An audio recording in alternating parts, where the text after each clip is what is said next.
fifth stop is a very unusual place. It may strike you as odd that I'm bringing you to this place. The first thing that you're going to see are very high walls, and you're going to see very heavy security gates and guards and things like that. It's because we've come to a prison.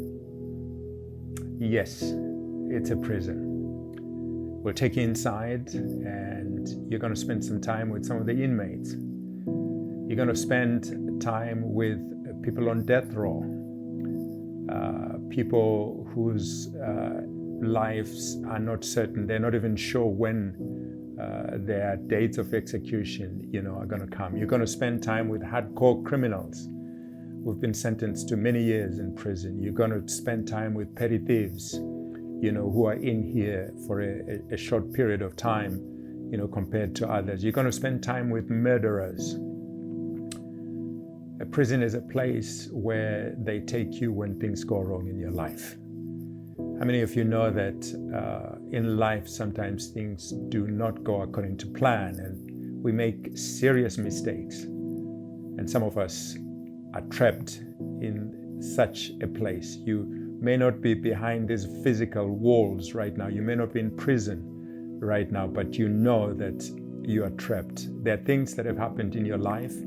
You've not necessarily been caught, but you're living in a prison because of decisions and choices that you've made. Life consists of a series of choices that we make, and sometimes we make the wrong choices. And some of us have made those wrong choices.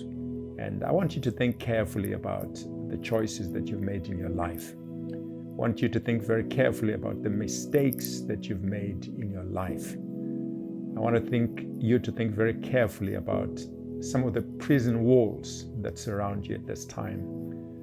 The lack of freedom, the struggles that you have to be who you want to be but cannot be because of things that have happened in your life, the mistakes, the consequences that you are reaping from some of the decisions and choices that you made.